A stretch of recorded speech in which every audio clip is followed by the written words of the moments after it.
Hello Mzansi and welcome back to your fresh new updates. I hope you guys are good cause I'm well as well and have some fresh new updates.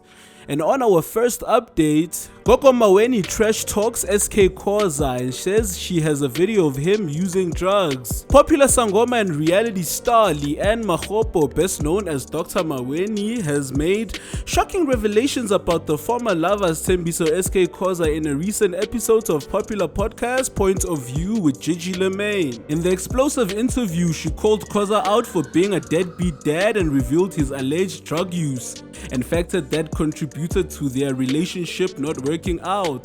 This Izangoma Zodumo star admitted to using drugs when she was still in a relationship with Khoza, and she says, "I won't lie, I tried coke." You try coke to a point where you say, this is not for me, Gogo Maweni told Lemaine. She added that she was the one buying the drugs at the time because her former lover could not afford them.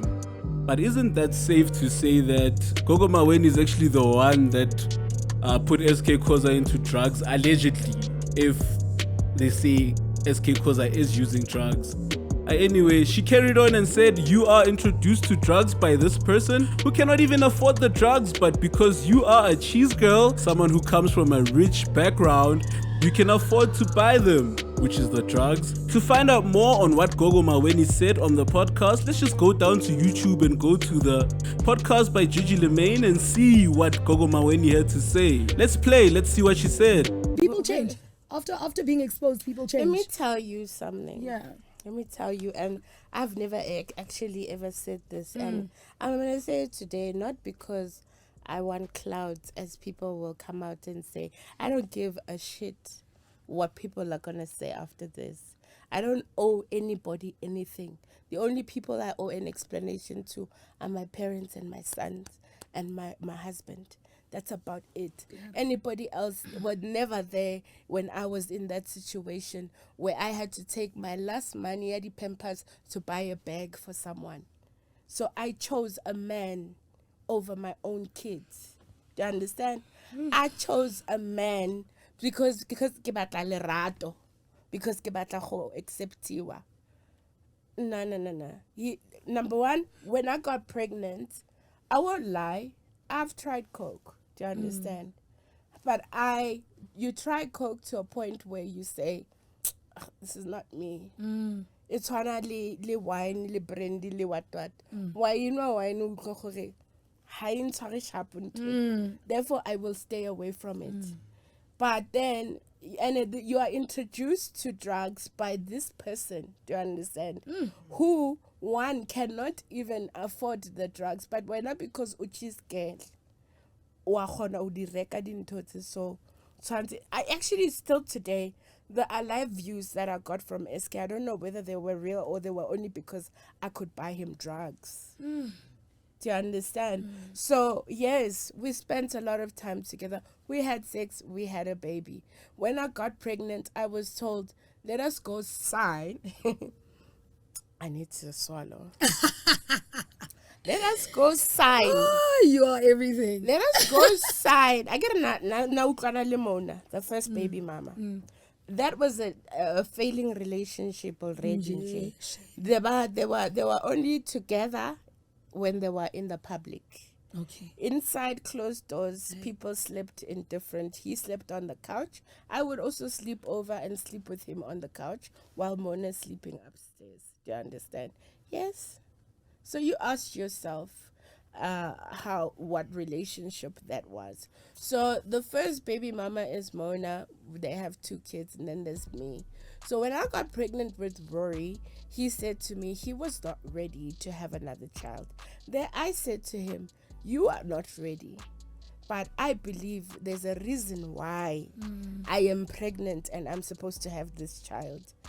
I don't know what the reason is, but I'm not going to have an abortion. That was the deal breaker. Then he came with, because you love me and you think, Guguti, after you have the abortion, I'm going to leave you. Let us go to court, sign marriage certificate. Ke lo sign. Ha ke sign, nna ke etsa abortion, at least nna ke lane marriage certificate ya gore nna le Thembiso Khoza re nyetse. Mar marriage certificate e lo tshwara ke yena.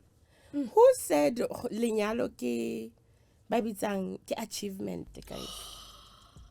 Who said marriage is an achievement? I said this a few days ago to someone. Marriage is not an achievement. Mm-hmm. An achievement to me is making sure my kids go to school. Yep. So, Gogo Maweni told Gigi Lemaine that she will expose Khoza's drug use should he deny the claims. Gogo Maweni also allegedly said that Khoza has made a conceited effort to build a relationship with their son. This guy is just going through his own things. But anyway, that's the end of that update, guys. If you like what we do, please just press on that like button. And if you are joining us for the first time, please smash on that subscribe button and press on the notification bell to be notified on our next update. And feel free to go down to a comment section down below and just give us your 2 cents on what you think Dr. Maweni is doing, or Gogo Maweni is doing to SK Khoza, because she's been doing this for quite a while. For me, it seems like she's acting like a person who's a better ex, and she's been throwing allegations at the guy. But anyway, we don't know what was happening behind closed doors when they were together. Anyway, moving on to our second update. DJ Spoo says he looked richer than he was. On a recent episode of the Penwell Show podcast, DJ Spoo sat down with the YouTuber and host Penwell the Black Pen to discuss things that shaped his life. The DJ, whose real name is Spusiso Leope, was out in the limelight for a while, and when pictures of him looking unkempt surfaced on social media, it sent the gossip mill into overdrive, and he was criticized by social media trolls. The DJ said that he was doing fine and that there were more important things in the world to worry about. Now, back after winning his first Prism Award for his own podcast, The Hustler's Corner SA, the popular DJ talked about his businesses and business partnerships, including More Fire Beverages, TS Records, Homegrown Farm and Radio, Massive Metro, Leadership 2020, Crypto University, and The Hustler's Corner. Sharing some witty business advice, he said, a lot of rich people that you guys look up to, sometimes you ask yourself why they don't drive Porsches or Mercs. But you know they're successful, they don't have a lot of money lying around. Let's just take a look at a mini snippet of what DJ Spoo said on the Penwell podcast. Let's go down to YouTube and see what else he said. Then we can come back and talk about it further. A lot of rich people that you guys know, that you look up to, sometimes you ask yourself, like, why do they don't drive Porsches and they don't drive Mercs? And you know who develop, they're successful, right? They don't have a lot of cash lying around. A lot of wealthy people invest their cash. They don't have like 10 million lying around or like 2 million in the bank account. A lot of them, they don't. A lot of them give themselves like salaries, and maybe they sit on boards so they can get extra income, or maybe depending on the nature of businesses that they're involved in, they'll get some money or some dividends whenever they can. But those who've been in business for a while, yeah, those ones, sometimes they can choose to be liquid, you know. It's basically totally up to a person. But we all know what's going on with the money every year. And I was even saying to, I came in an Uber here, I was saying to the Uber driver, yazi ntangale 10 stina bocabanga ukuthi 10 stina lobo uyiphatha before COVID ngo 2019. Showcase manje sekuyi 6.5 or 7 stina. Yeah. Engqondweni yakho mara ubona kusese 10 stina. Mara green value yale yanyo usevayile. Inflation. Yeah, so when you look at a lot of these successful people, they're good in investing. I remember when Black Coffee invested in Yoko. I remember when Yoko started. I remember when we were all going to seminars and conferences promoting our businesses as up and coming small businesses with the Yoko guys, with Abo Skinnisbu. I think he came in just a little few years later, Nabo Theo Patu. But those earlier guys, even the guys, the third guys, the hookup dinner, yeah. You know, those guys, and just a whole group of us that were starting these companies and series, Papa, you know. To see now what these companies are becoming, Joe. Like sometimes, you know, it gets so surreal. I've been screaming about where we want to go with More Fire. Now it's 8 years in and I'm seeing what it's becoming. Sometimes it gets, maybe scary is not the right word, overwhelming. Sure. To actually watch your dream come to fruition. Sure. It's a beautiful thing. But when it comes to finances, I would like to say what I've learned from the past. Sure. Yeah, you've had the Porsches. Yeah, no, remember that. Sure, and and I've got myself to blame, nobody else. Yeah. I'd like to learn about that. What do you mean, wow? Wow from what? And how did you pick yourself from up? those Porsches and just that lifestyle? I've lived the lifestyle, man. I've traveled, I've driven all these great cars, these sports cars. I've lived the nicest life, the celebrity life, being with other celebrities, partying and throwing parties and just being everywhere, you know? Sure. And I think as you grow older, you know better, you do better. On all Were you overspending? On all aspects of your life. Yeah, I was overspending. I had, when I say the life, I'm trying to make it simple for people to understand. So the life means you're always crowded with people. You've got an entourage of people. You've got a bodyguard at times, although not all the time, but I chose in the 180 bodyguard, chance. Sometimes going out, I'm the one that always covers the bill. You know, you don't care. Just that type of lifestyle. You're not aware when I would say, hey, who put madli samustan? Sure. Spending you and Moreki. yeah, umreki. So I lived that life and I was proud about it. I was young, but now I look back and I realize that I was dumb. He admitted that he overspent and he was always surrounded by crowds of people and he was the one who covered the bill most of the time. He also added that he has now acknowledged his mistakes and is living comfortably as an entrepreneur. And that's the end of that update, guys. If you like and love what we do, please kindly smash on that like button. And if you're joining us for the first time, smash on that subscribe button and press on the post notification bell to be notified on our next updates. And feel free to go down to our comment section down below and give us your 2 cents on what you think about wealth. Do you need to really flash your wealth, or do you just need to be wealthy and just keep it to yourself? Because I personally think that people who like flashing wealth are actually not rich. They are poor. They just look rich, but they are poor. But anyway, moving on to our last update.